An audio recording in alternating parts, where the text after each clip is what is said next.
म्हणजे त्या जनगणनाच झालेली नाहीये आपली, जी 21 मध्ये व्हायला हवी होती. त्यामुळे 2011चे आपले देश लेव्हलचे सगळे आकडे आहेत.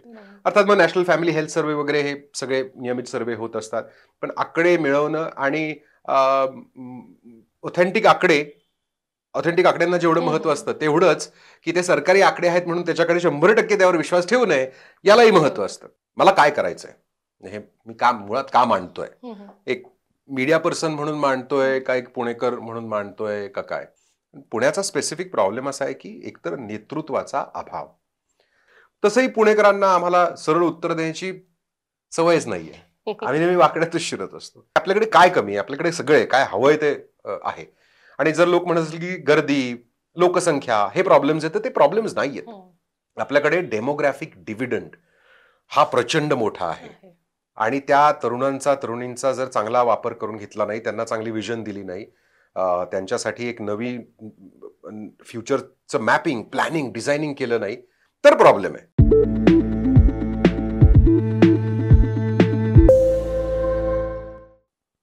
नमस्कार, मी प्राजक्ता. इंडी जर्नल इन फोकसमध्ये आपल्या सर्वांचं खूप खूप स्वागत. आज आपल्यासोबत स्टुडिओमध्ये आलेले आहेत आर.जे. संग्राम खोपडे. आर.जे. संग्रामना ओळखत नाही असे लोक पुण्यात फार क्वचितच सापडतील. गेल्या 22 वर्षांपासून रेडिओवर आपण त्यांना ऐकतोय. रेडिओवर आपण त्यांना वेगवेगळ्या प्रश्नांबद्दल पुण्याच्या बोलताना वेळोवेळी वारंवार ऐकतच आलेलो आहोत.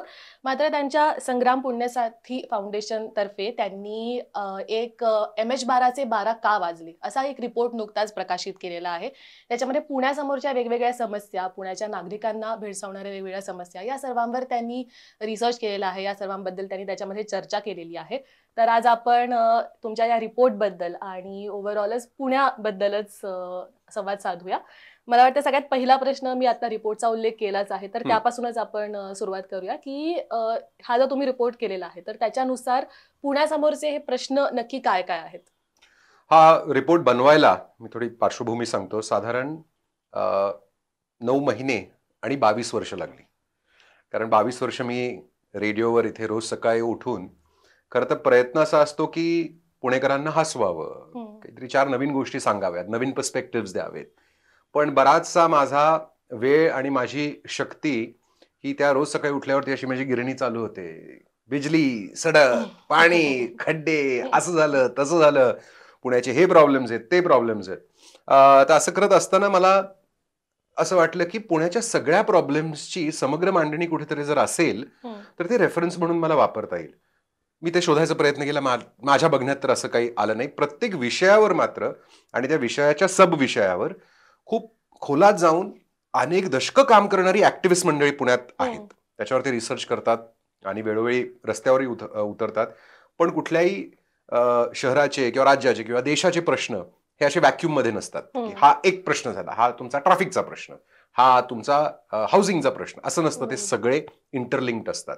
म्हणून मी असं म्हटलं की थोडं पुलबॅक करून, झोन आउट करून आपण सगळ्या प्रश्नांकडे बघूया. आणि म्हणून मी हा रिपोर्ट तयार केला, करायला सुरुवात केली.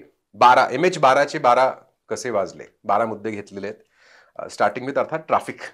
तो सगळ्यात महत्वाचा आणि मोठा प्रश्न पुण्याचा झालेला आहे गेल्या काही 3-4 वर्षांमध्ये. इनफॅक्ट इतका हा सुंदर छान इंडी जर्नलचा स्टुडिओ आहे. तुमच्याशी गप्पा मारायला खूप मजा येणारच आहे. पण तरी at the back of the mind माझ्या चालू आहे की आता वाजलेत किती, हे संपेल किती वाजता, आणि संध्याकाळचं सकाळचं पिकावर ट्रॅफिक मला मध्येच अडवेल का कुठे. त्याच्या आत सगळं उरकायचा प्रयत्न आपण करत असतो. ट्रॅफिक नंतर त्यालाच जोडून पब्लिक ट्रान्सपोर्टचा मोठा प्रश्न आहे. त्यानंतर सिक्युरिटी आहे, शिक्षण आहे, लो इन्कम हाऊसिंग मोठा प्रॉब्लेम आहे. 40% लोक पुण्यातले हे वस्त्यांमध्ये, झोपडपट्ट्यांमध्ये राहतात, स्लम्समध्ये राहतात. 40% नागरिक. आपण जेव्हा म्हणतो की पुणेकर, तेव्हा आपल्यासमोर अपर इंदिरानगरच्या वसाहतीतला ची व्यक्ती नाहीयेत, पण ते 40% आहेत. आणि असे अनेक सगळे प्रॉब्लेम्स मी एकत्र केले, त्यावर रिसर्च केला, एक टीम तयार केली. टीमने आहे तो सगळा डेटा, अवेलेबल डेटा सगळा एकत्रित केला. मग त्याच्यावर सोल्युशन्स काय असू शकतात. बरं, आपल्याकडे आकड्यांचा थोडासा अभाव आहे. म्हणजे त्या जनगणनाच झालेली नाहीये आपली, जी 21 मध्ये व्हायला हवी होती. त्यामुळे 2011चे आपले देश लेव्हलचे सगळे आकडे आहेत. अर्थात मग नॅशनल फॅमिली हेल्थ सर्व्हे वगैरे हे सगळे नियमित सर्व्हे होत असतात. पण आकडे मिळवणं आणि ऑथेंटिक आकडे ऑथेंटिक आकड्यांना जेवढं महत्व असतं तेवढंच की ते सरकारी आकडे आहेत म्हणून त्याच्याकडे 100% त्यावर विश्वास ठेवू नये यालाही महत्व असतं. तर ती सगळी कसरत करून हे सगळं मांडलं. जगातल्या किंवा देशातल्या इतर शहरांमधल्या बेस्ट प्रॅक्टिसेस एकत्र केल्या, त्या सगळ्या मांडल्या आणि हा असा 12 चॅप्टर्सचा एक तो प्लॅन तयार झाला. पण खरं तर त्या 12 चॅप्टर्समध्ये जितके सगळे सोल्युशन्स मी दिलेले आहेत, जेवढं सगळं मी बोललोय, ते सगळं तुम्ही जरी इम्प्लिमेंट केलं, उद्या काहीतरी जादू केली आणि ते झालं, तरीही पुण्याचा प्रॉब्लेम सुटणार नाहीये. कारण हे सगळं करत असताना मला असं समजलं, जाणवलं की हे सगळे जे प्रॉब्लेम्स आहेत, ट्रॅफिकचा प्रॉब्लेम असेल किंवा सिक्युरिटीचा, काय कोयता गँगचाच काय प्रॉब्लेम होतो किंवा काय, या सगळ्या गोष्टी आहेत त्या आपल्याला जेव्हा ताप येतो ना किंवा डोकं दुखायला लागतं तेव्हा तो रोग नसतो, ते एक लक्षण असतं, ते एक सिम्पटम असतं. मग आपण तात्पुरतं क्रोसिन घे म्हणजे तुझा ताप कमी होईल किंवा आणखी काही पेन किलर घे, तसं करतो. पण मुळातच ताप का आला यासाठी ब्लड टेस्ट करतो. मग तो जर मेजर काही आजार असेल तर स्पेशलिस्टकडे जातो. मग त्याच्यासाठी स्ट्रॅटेजी ठरवतो. त्या 4 डॉक्टर्स 4 वेगळ्या गोष्टी सांगतात आणि मेजर आजार असल्यावर आपल्याला तसं काम करावं लागतं. तर मुळात पुण्याचा आजार काय आहे हे या निमित्तानं मला शोधता आलं आणि ते समोर आलं. I think that is far more interesting. पण मग काय सांगाल तुम्ही, कारण जसं तुम्ही आता म्हणालात की ट्रॅफिकचा प्रश्न असेल, अजून एक कचऱ्याचा प्रश्न असेल, हे वर्षानुवर्षाचे प्रश्न आहे. म्हणजे पत्रकार म्हणून काम करताना सुद्धा हे प्रश्न आपण सतत ते येत असतात, आपण सतत त्याच्यावर लिहत असतो, बोलत असतो कंटिन्युअसली. पण त्याच्यावर सोल्युशन ओरिएंटेड असं काही किंवा सोल्युशन ओरिएंटेड झालं तरी ते खूप तात्पुरतं असलेलं आपल्याला दिसतं, कारण लगेच परत ते प्रश्न येतात. तर काय म्हणजे त्याच्या मागचं मूळ नक्की काय किंवा ते सोडवण्यासाठी नक्की काय, कोणत्या लेवलला जाऊन प्रयत्न करणं गरजेचं आहे? मला असं वाटतं की एक 5-6 महत्वाचे यात मुद्दे आहेत. एक तर ते मांडायच्या आधी मी सांगतो की मला काय करायचंय, हे मी मुळात का मांडतोय, एक मीडिया पर्सन म्हणून मांडतोय का एक पुणेकर म्हणून मांडतोय का काय. एकतर मला कंटाळा आणि वैताग आलेला आहे. रोज आपण ऑफिसला गेलो किंवा मित्रमैत्रिणींना भेटलो तेच आपले सगळे विषय असतात की अरे काय खरं नाही, असं झालंय तसं झालंय. आणि पु ल देशपांडे जे म्हणायचे की 10 वर्षाचं मूल सुद्धा 40 वर्षाच्या आयुष्याचं गाठोडं अनुभवाचं असल्यासारखा पूर्वीचं पुणे राहिलं नाही, पूर्वीचं पुणे राहिलं नाही असं म्हणतो. आणि हे ते कधी हे 40 वर्षापूर्वी म्हणालेले आहेत, त्याच्या आधीच्या 40 वर्षापूर्वीच्या पुण्याचं. तेव्हा प्रत्येक जणाला असं वाटतंच. पण खरंच पुणे हॅज बिकम ऑलमोस्ट अनलिव्हेबल आणि आपण ती कुरकुर करतो.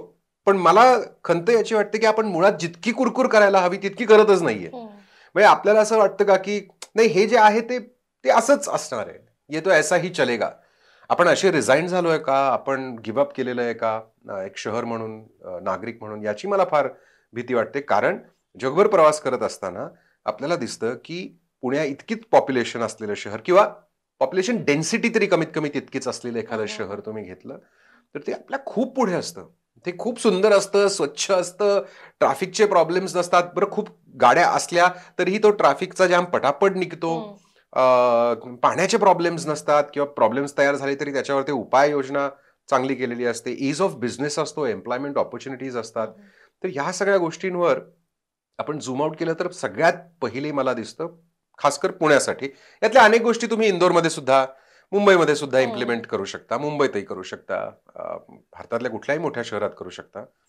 पुण्याचा स्पेसिफिक प्रॉब्लेम असा आहे की एकतर नेतृत्वाचा अभाव. वर्षभर पुण्याला खासदार नाहीयेत. त्याच्याही आधी बापट साहेबांची प्रकृती चांगली नव्हती, सगळ्यांनाच माहिती आहे. आणि त्याच्याही पुढे जाऊन मी असं धाडसी विधान करेन की गेल्या 10, 12, 15 वर्षात ज्या लेव्हलचं नेतृत्व पुण्याला असायला हवं, जे अपेक्षित आहे, कारण हे पुणे म्हणजे इथे आधी तर मराठा साम्राज्य, ज्यांनी या भारतीय उपखंडावरती राज्य केलं, इंग्रजांना लढा देणारे शेवटचे म्हणजे आपण मराठा, ते पुण्यातलं. स्वातंत्र्य संग्रामात सगळे मोठे नेते, लोकमान्य टिळकांपासून सगळे इथले किंवा इथले नसले तरी इथे येऊन अनेक वर्ष काम केलेले, तुरुंगात आपल्या असलेले. त्याच्या आधी क्रांतिज्योती सावित्रीबाई फुलेंनी जो एक वर्ल्ड रिनाऊंड आणि वर्ल्ड लेवलचा शिक्षणातला आणि सोशल असा एक्सपेरिमेंट केला आणि कार्य करून दाखवलं, ते पुण्यातलंच. त्याच्यानंतर स्वातंत्र्य मिळाल्यानंतर सुद्धा अनेक जे पुण्याचे नेते होते, राजकीय, सामाजिक, ते नॅशनल इंटरनॅशनल लेवलचे होते. त्यांनी अगदी युनियन कॅबिनेट गाजवली आणि खूप मोठमोठे पराक्रम केले. अगदी गाडगिळांपासून S.M. जोशी, भाई वैद्य, ही सगळीच मंडळी. त्यामुळे अशा पुण्याला त्या लेवलचं नेतृत्व नसणं 10-12 वर्ष हे आपल्यासाठी खूप घातक ठरलंय. आणि काय होतं ना, बऱ्याच वेळा जेव्हा एखादं शहर ही राजधानी असते तेव्हा बऱ्याच गोष्टी ऑटोमॅटिकली आपोआप होत राहतात. तिथे फोर्सेस सगळे असतात. बऱ्याच वेळा सगळे कॅबिनेट सेक्रेटरीज पासून सगळे टॉप ऑफिशियल्स त्याच शहरात मुंबईत फॉर एक्झाम्पल राहतात. म्हणून ते अरे म्हणतात, "अरे काय तुम्ही झाडलोट केलीच नाही, जरा झाडलोट करा, रस्ते नीट करा वगैरे." तसं पुण्यासारख्या शहराचं होत नाही आणि ते झालेलं नाही, आपल्याला दिसतंय. दुसरा महत्वाचा प्रॉब्लेम आहे की नागरिक आणि नेतृत्व म्हणजे राजकीय नेतृत्व यांच्यामध्ये जो दुवा असतो ती नोकरशाही. नोकरशाहीला स्टेटस को आवडतो, अजिबात काही बदलायचं नसतं. आणि ते बरोबरच आहे, कारण अगदी मॅक्स वेबर पासून ही मांडणी सगळ्यांनी केलेली आहे की नोकरशाहीची खरं तर ताकद तीच आहे की ती बदलत नाही, ती खूप स्ट्रिक्ट असते, रूल बेस्ड वगैरे असते, त्यामुळे त्याला एक फ्रेमवर्क मिळतो. पण तीच घातकही असते त्याच्यासाठी. नोकरशाहीमध्ये नवीन प्रयोग होत नाहीत. बरं, नोकरशहा काही तुम्हाला आणि मला अजिबात भीक घालत नाही. जरा चांगले काही श्रीमंत वाटणारे माणूस असेल, कपडे चांगले घातलेले वगैरे असतील, फाडफाड इंग्लिश बोललं तर ते तुम्हाला आत घेतात ऑफिसमध्ये. पण अशाही लोकांना ते असं काही तासभर बोलून गुंडाळून टाकून बाहेर पाडवलं की तुम्ही तिथे का आला होता, तुमचा प्रश्न काय होता, हे तुम्ही विसरून जाता. त्यामुळं तुम्ही नोकरशाहीला प्रश्न नाही विचारू शकत असे डिरेक्टली. ऑफिसर किती चांगला असला नसला तरी अख्खी सिस्टीम तशीच आहे. आणि जेव्हा मी म्हणतो ना की नोकरशाही म्हणजे फक्त तिथे काम करणारे कर्मचारी नाहीत किंवा ऑफिसर्स नाहीत, तर काम करण्याची पद्धत, प्रोसेस. आपल्या प्रायव्हेट सेक्टरमध्ये काय होतं की दरवर्षी किंवा दर काही काळाने आपल्याला सगळं रिइन्व्हेंट करावं लागतं. तुम्ही प्रोसेसेस नवीन बनवा, नवीन आयडियाज आणा, जगभरात काय चाललंय ते बघा, रिसर्च चाललाय तो इम्प्लिमेंट करा.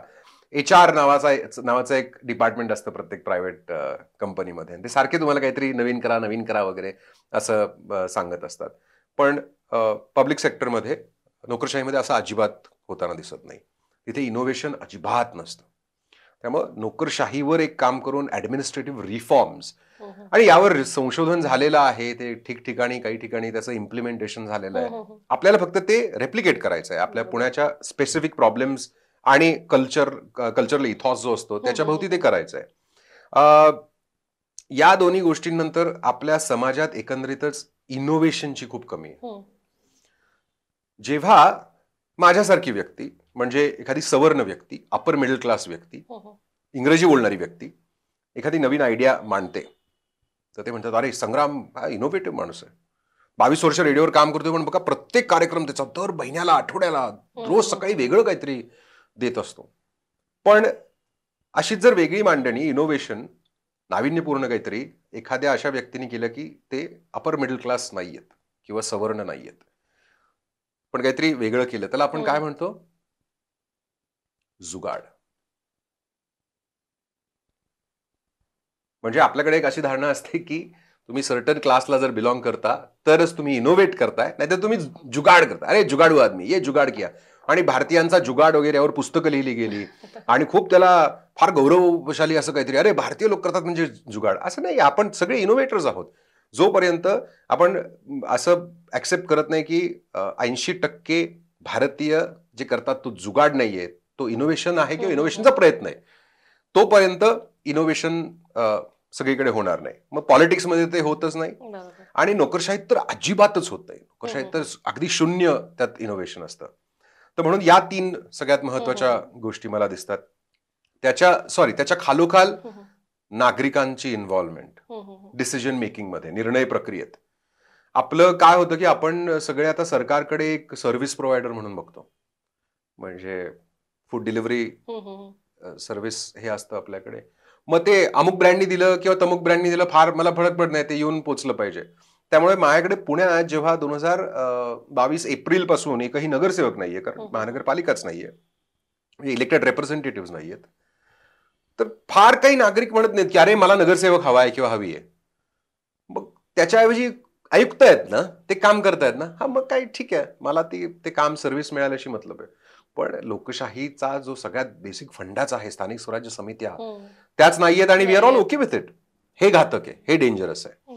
आणि म्हणून आपण एकत्र येऊन निर्णय प्रक्रियेत कसा भाग घेऊ शकतो, प्रेशर कसं टाकू शकतो सरकारवर, याच्यावर आपण जोर दिला पाहिजे. म्हणजे नेतृत्व आहे, ब्युरोक्रेसी जी मधली आहे ती आहे, आपण नागरिक म्हणून आहोत, सगळे मिळून एकमेकांवर चेक्स अँड बॅलन्सेस कसे ठेवता येतील आणि इनोव्हेटिव्ह माइंडसेट कसा आणता येईल, ही बेसिक मांडणी.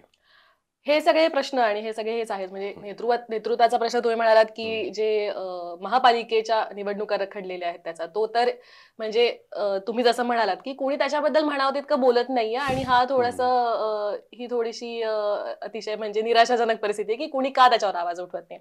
या सगळ्यांबरोबरच अजून एक मोठा प्रश्न पुण्यासमोरचा आहे मला वाटतं की डेव्हलपमेंटल प्रोजेक्ट्स नावाखाली जे काही पुण्यात प्रोजेक्ट्स येतात की वेताळ टेकडीवरनं जाणारा रस्ता असेल किंवा रिव्हरफ्रंट डेव्हलपमेंट प्रोजेक्ट असेल, ज्याला ऍक्टिव्हिस्ट कडून अनेक अभ्यासकांकडून इतका विरोध होऊन काही प्रमाणात नागरिकांकडून विरोध होऊन सुद्धा ते प्रोजेक्ट पुढे दामटवले जातात की महापालिका म्हणते किंवा प्रशासन म्हणते की आम्ही हे करणारच आहोत कारण हे आम्हाला करायचं आहे, हे बरोबरच आहे.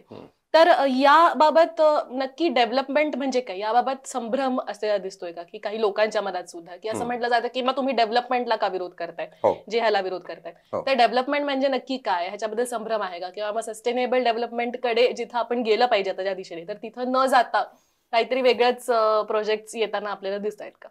मला असं वाटतं की बहुतांश जे नेतृत्व आहे सोशो पॉलिटिकल, ते काही फार याच्यावर असं विचार करतंय की सस्टेनेबल डेव्हलपमेंट म्हणजे नेमकं काय वगैरे, असं मला वाटत नाही. का तुम्हाला सांगतो, कारण माणूस कितीही कोट अनकोट चांगला किंवा वाईट असला तरीही त्याचं जे बिहेवियर आहे ते सिस्टम डिफाईन करतं. सप्लाय अँड डिमांडचा प्रश्न असतो. तुम्ही जर राजकारणी आहात तर, आणि जर तुम्हाला असं वाटतंय की मी उदाहरणार्थ मेट्रो प्रोजेक्ट घेऊया, मेट्रोमुळे समजा फक्त 4 किंवा 5% पुण्याच्या पब्लिक ट्रान्सपोर्टचा भार टेकन केअर ऑफ होणार असेल, तरी मला ती एक चकचकीत काहीतरी दिसतीये.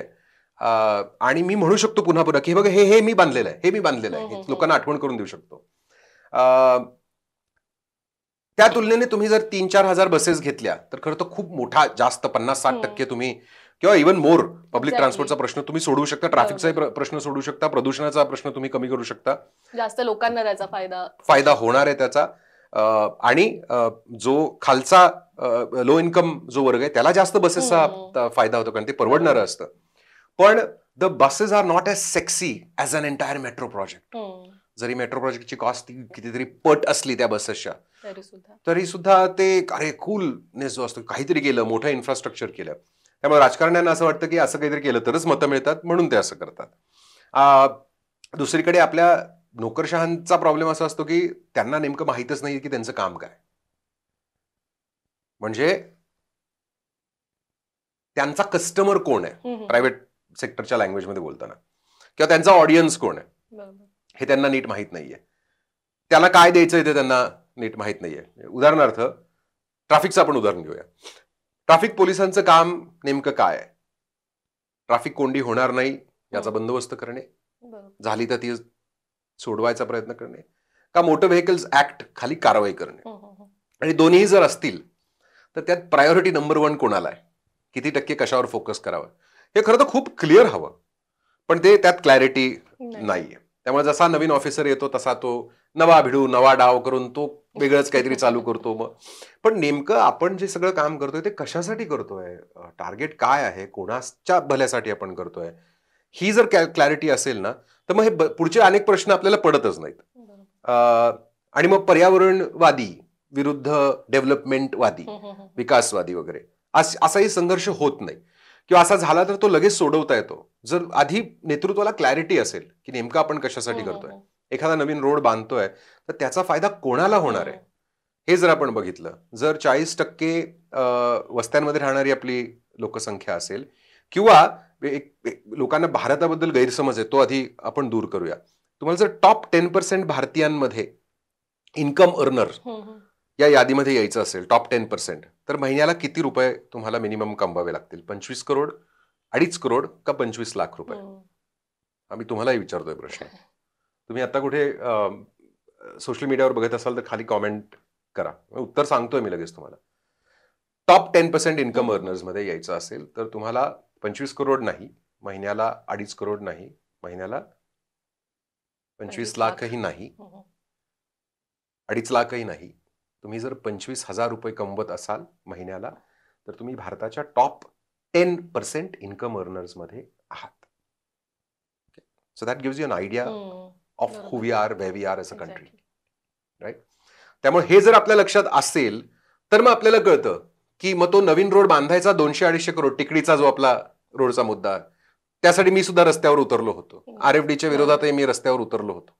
And I was leading from the front, कारण त्या समोरच्या त्या छोट्या हत्तीवरती एक मॉनिटर लावला होता आणि त्याच्यावरती माझाच व्हिडिओ 3 तास तो 6 मिनिटाचा लूप मध्ये चालू होता.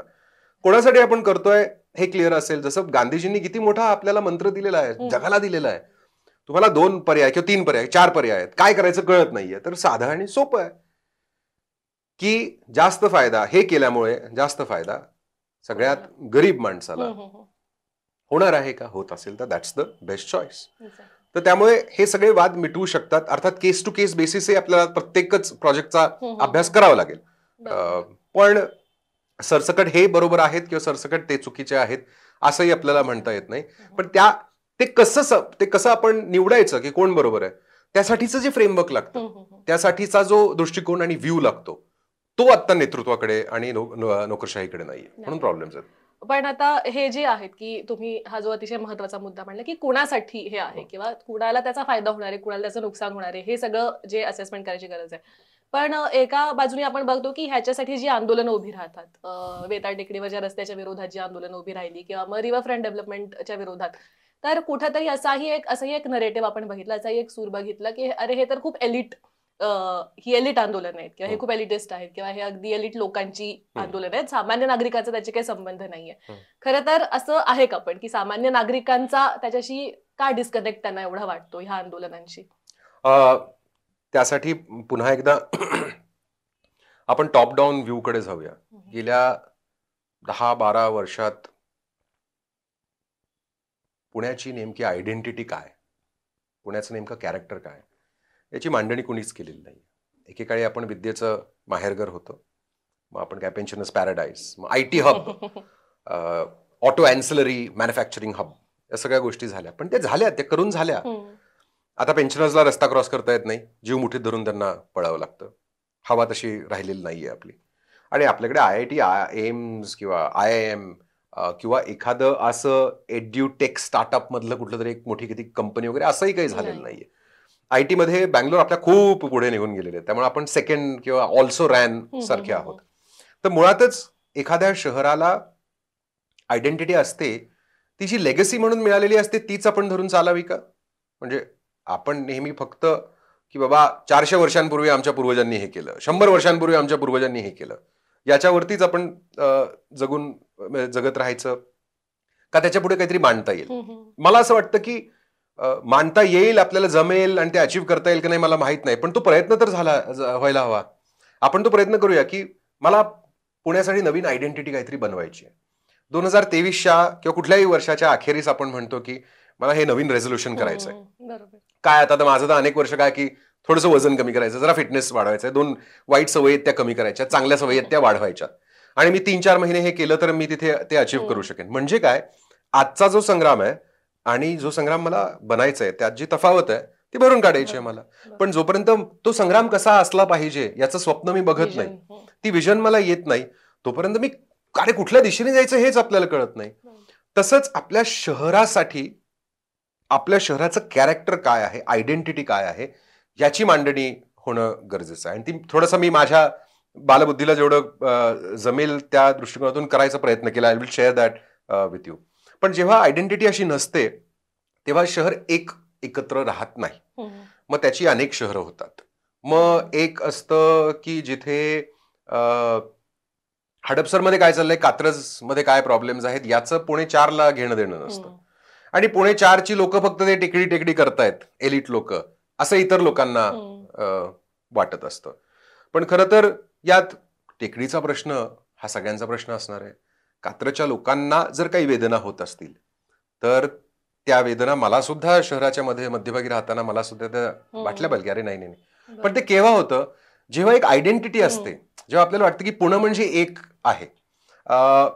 जी मंडळी अजूनही 30-40-50 वर्षांपूर्वीच्या पुण्याच्या आयडेंटिटीला बिलगून बसलेली आहेत की पुणेकर म्हटलं की काय, तर एक विशिष्ट कदाचित वर्ण असेल, एक विशिष्ट पत्ता असेल अगदी छोटा शहरातला, तर तसं होत नाही. म्हणजे ते हा शहर खूप बदललंय आणि कुठलंही मोठं शहर, take any great city in the world, मग न्यूयॉर्क घ्या, मुंबई घ्या, कलकत्ता घ्या, दिल्ली घ्या, कुठलंही मोठं ग्रेट शहर घ्या, तर ते बाहेरून आलेल्या लोकांनी त्याला ग्रेट बनवलेलं असतं.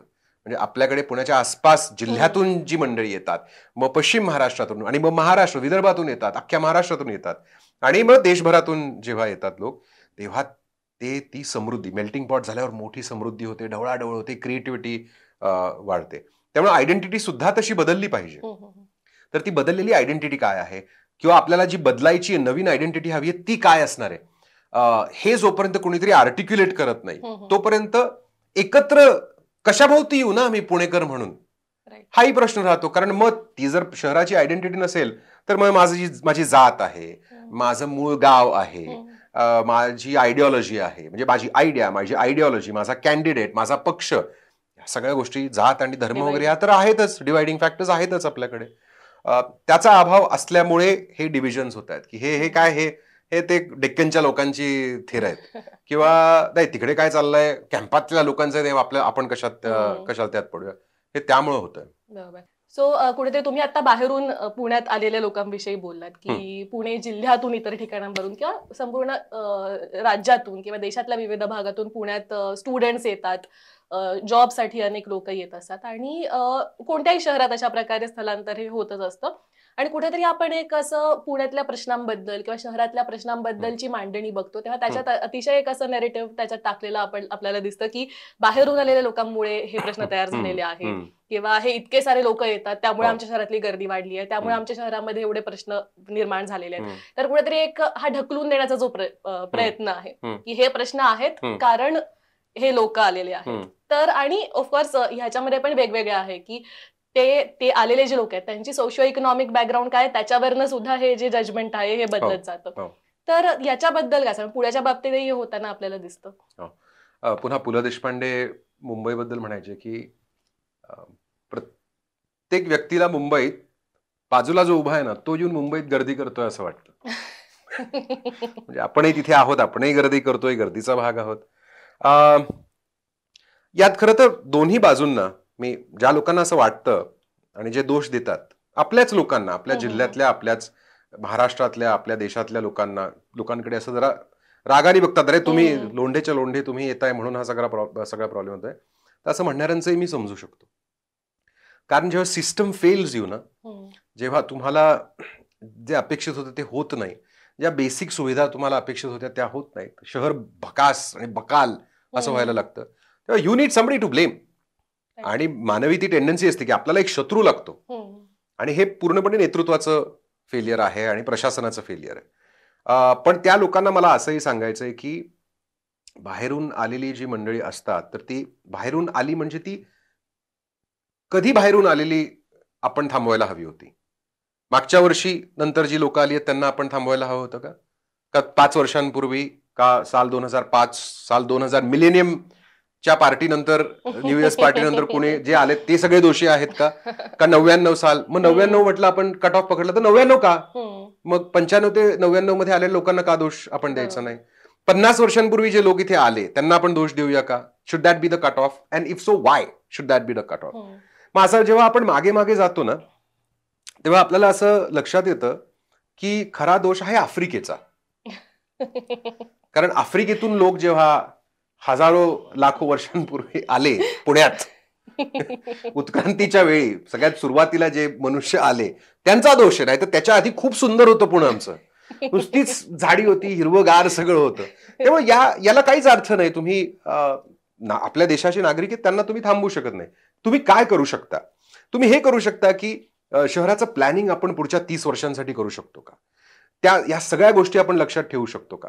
आज जे आपल्याला नेतृत्व आहे किंवा दोन्ही म्हणतो मी, राजनैतिक आणि नैतिक सुद्धा, तर त्यांना मला असं विचारायचं वाटतं की आर्टिफिशियल इंटेलिजन्स आणि ऑटोमेशनमुळे पुढे काय होणार आहे? नोकऱ्या किती वाढणार आहेत, नोकऱ्या किती कमी होणार आहेत, त्यामुळे स्थलांतर होणार आहे का, आहेत त्या नोकऱ्या जाणार आहेत का? यासाठी काय नियोजन केलंय आपण? पुणे शहरासाठी फक्त मी बोलतोय, बाकी मी बऱ्याच वेळा असं म्हणतो की मी माझ्या पे स्केलमध्येच बोलतो, माझा जेवढा पगार आहे तेवढाच बोलतो, बाकी अगदी देशाच्या पातळीवर बोलण्याची इथं गरज नाहीये. त्याचं प्लॅनिंग आपण केलंय का?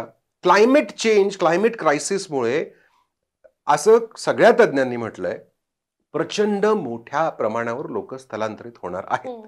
दुष्काळ येणार आहेत. पिकं जेव्हा फेल होतात तेव्हा लोकांना दुसरा काही मार्गच नसतो, येऊन नोकरी काहीतरी बघावी लागते शहरात. त्यासाठी काय नियोजन आपण केलेलं आहे? जर ते नियोजन केलं नसेल तर आत्ता जी परिस्थिती आहे त्याच्यापेक्षा खूप भयंकर आणि बिकट अशी परिस्थिती आपली पुढे जाऊन होईल. त्यामुळे पुन्हा मी सिस्टमलाच दोष देतो की आपण प्लॅनिंग केलेलं नाहीये आणि अजूनही वेळ गेलेली नाही. अजूनही आपल्याला खूप मोठं प्लॅनिंग करायची गरज आहे. एक्झॅक्टली. मग हे प्लॅनिंग कशा पद्धतीने पुढे गेलं पाहिजे असं तुम्हाला वाटतं? की आता हा रिपोर्ट तुम्ही केलेला आहे, ह्याच्यामध्ये समस्या आयडेंटिफाय केलेल्या आहेत, त्याच्यावर काय सोल्युशन येऊ शकते ह्याच्याबद्दल अभ्यास झालेला आहे. पण मग पुढं काय? की ह्याच्यामध्ये तुम्ही ह्याच्यामध्ये पुढं काय बघता की हे कसं ह्याच्यातनं पुढे गेलं पाहिजे? की ह्याच्यामध्ये जनआंदोलन उभं राहणं गरजेचं आहे, ह्याच्यामध्ये राजकीय हस्तक्षेप करणं गरजेचं आहे. कशा प्रकारे पुढं जाता येणार आहे ह्याच्यात? सगळ्याच गोष्टी कराव्या लागतील. पण सगळ्यात पहिले म्हणजे आयडियली काय की आपण असं काहीतरी बनवलं की आपण जाऊन म्युनिसिपल कमिशनर किंवा पोलीस कमिशनर, आमदार, खासदारांना ते निवेदन देतो. ते देतानाचा एक छान फोटो आपण काढतो, तो सोशल मीडिया आणि प्रेसमध्ये तो देतो आणि तो तिथे जातो आणि मग आपल्यालाही असं वाटतं की झालं, आपण आपलं काम झालं. Right? And which is absolutely fine. म्हणजे जर तुम्ही रिसर्च केला आहे आणि ती मांडणी केलेली आहे तर त्याला प्रचंड कष्ट लागतात. ते केल्यानंतर ठीक आहे, मी माझं काम केलं, आता बाकीचं यांनी बघावं. मी आता ते उलटं करतोय की या कोणालाच, कारण ती वेबसाईट आहे संग्रामखोपडे.com, त्याच्यावर ज्याला बघायचं ते बघू शकतात. त्यातच फीडबॅक फॉर्म आहे, त्याच्यावर ते लिहून पाठवू शकतात की हे आकडे चुकलेले आहेत तुमचे, हे बदला, का चुकले ते सांगा, किंवा याच्यापेक्षा चांगलं सोल्युशन माझ्याकडे आहे, किंवा तुम्ही मांडलेल्या प्रॉब्लेम्समध्ये माझा प्रॉब्लेमच नाहीये, तो ऍड करा त्याच्यामध्ये. तर ते सगळं आपण करू, कारण दिस इज अ पीपल्स डॉक्युमेंट. तर हे डॉक्युमेंट घेऊन मला लोकांकडेच जायचं आहे. मी वेगवेगळ्या सिटिझन्स ग्रुप्सला भेटतोय, स्टुडंट्स ग्रुप्सला भेटतोय, फेडरेशन्स, असोसिएशन्स, या सगळ्यांना भेटतोय आणि त्यांना विचारतोय की हे मला सुचलेलं हे सगळं तुम्हाला काय वाटतं? आणि इनफ पब्लिक कन्सल्टेशन झाल्यानंतर जेव्हा असं दिसेल की हा एक मेजॉरिटी पुण्याने याला दुजोरा दिलाय किंवा देर ऑन बोर्ड, की मग पुढची स्टेप आपल्याला करता येते. Once we have the people's buy in, that's most important. वरून तुम्ही काही लादलं तरी फार काही त्याचं होत नसतं, की मग पुढची स्टेप आपल्याला ठरवता येईल. पण मग आता लोकांपर्यंत जाणं हे मेन असणार आहे. आणि तुम्ही मगाशी म्हणालात की मला बोलवा, अरे तुम्ही मला बोलवा. तुम्ही म्हणालात की ह्या सगळ्यासाठी अजून एक महत्वाची गोष्ट करणं गरजेचं आहे की पुण्याची आयडेंटिटी काय आहे हे डिफाईन करणं गरजेचं आहे. तर ती काय असावी असं तुमच्या दृष्टीने ती काय असावी? मला काय वाटतं माझं पुणे काय असावं? विद्येचं माहेरघर झालं, ट्राय करून झालं. म्हणजे ते आधी सुरुवातीला अगदीच होतं, पण नंतर आपल्याला नाहीच जमलं ते. IT hub, manufacturing hub. मला असं वाटलं की सर्व्हिसेस प्रोव्हाइड करणं can be one of the big things we can look forward to. म्हणजे जसं इन्फॉर्मेशन टेक्नॉलॉजी आणि ITES सुद्धा, एनेबल्ड सर्व्हिसेस सुद्धा आपण ते करतोय. सर्व्हिसेस एक खूप मोठं आपल्यासाठी असं, फायनान्शियल टेक्नॉलॉजीच्या फर्म्स किंवा जस्ट फायनान्शियल्स, म्हणजे बँकिंग आणि सगळ्या त्या गोष्टी, त्याचा आपण एक हब बनू शकतो का पुणे? म्हणजे मुंबई आहेच, पण मग मुंबईला एक लो कॉस्ट ऑल्टरनेटिव्ह किंवा त्याचं एक्सटेन्शन म्हणून पुणे असं काहीतरी करू शकतं का? तर अशा अनेक आयडियाज होत्या. पण मला असं वाटलं की त्यापेक्षा एक अगदीच बेसिक आयडिया जर मी मांडली, आणि याच्यावरती मी एक टेडेक्सचा टॉक केलेला आहे, तर तो होपफुली हा व्हिडिओ रिलीज होईपर्यंत तोही झाला असेल. तर मी असं म्हटलं की जर आपण पुण्याला, आणि कुठली आयडेंटिटी आपण तयार करत असताना अशी रॅन्डमली नाही काही देत. तुमचा जो कल्चरल डीएनए असतो, सांस्कृतिक डीएनए असतो, सवयी असतात, तुमचं कॅरेक्टर असतं एक पुणेकर म्हणून, ते सुद्धा त्यात आलं पाहिजे, ते फिट झालं पाहिजे. तर can we turn Pune into a city of innovation?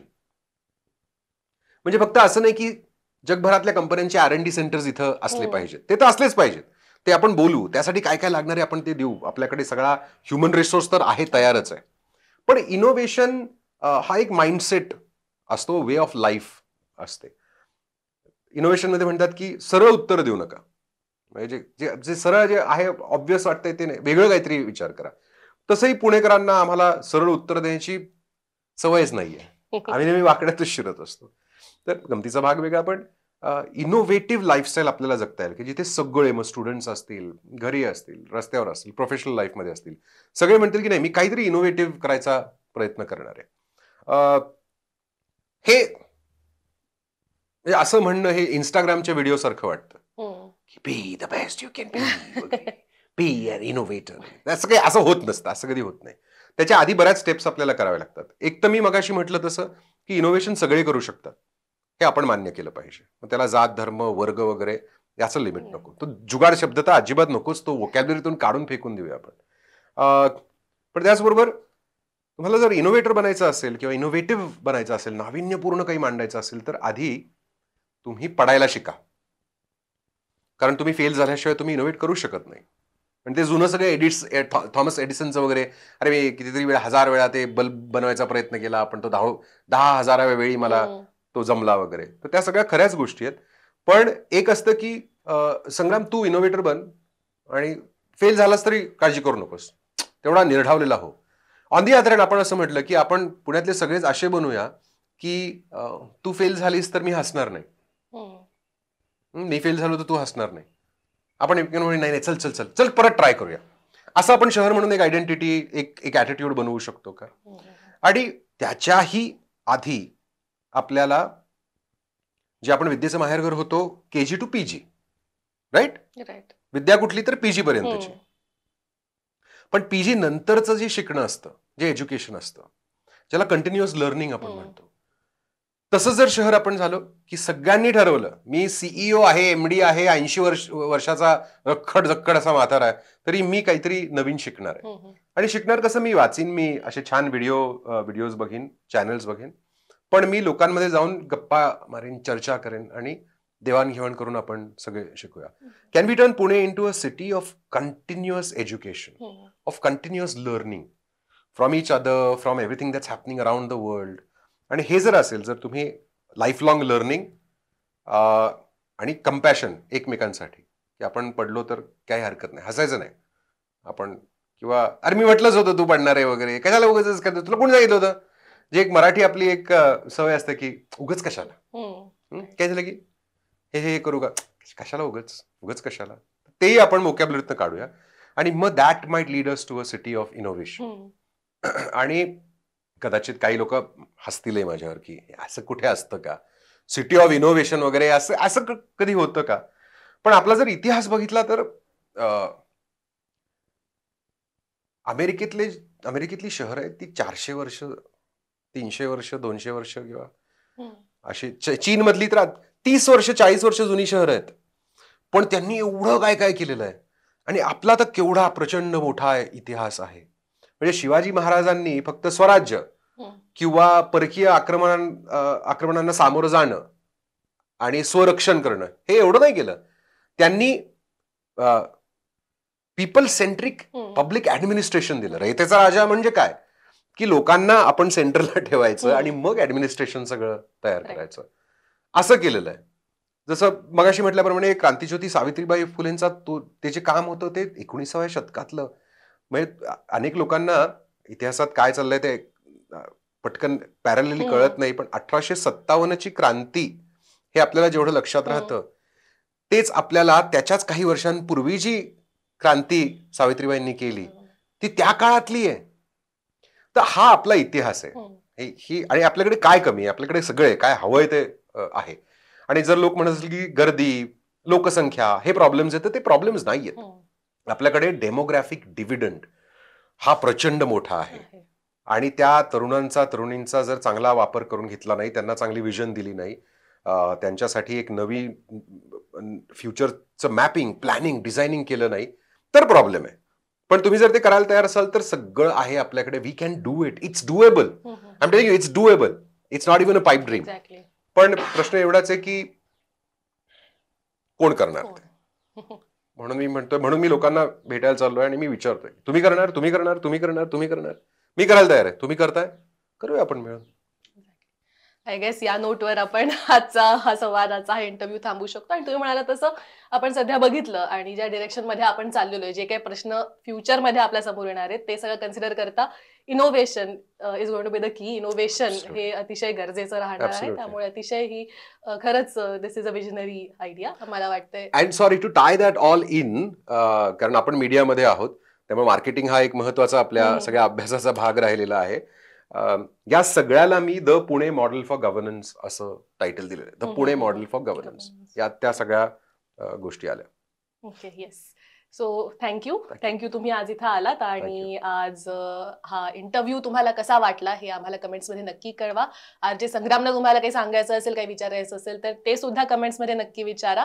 आणि इंडी जर्नलच्या या आमच्या युट्यूब चॅनलवर तुम्हाला यासारखे अनेक इंटरव्ह्यूज, अनेक रिपोर्टाजेस, अनेक एक्सप्लेनर्स असे वेगवेगळ्या प्रकारचे व्हिडिओज बघता येतील. त्यामुळे हे चॅनल सबस्क्राईब करा आणि बेल आयकॉनवर क्लिक करायला विसरू नका. पाहत रहा इंडी जर्नल.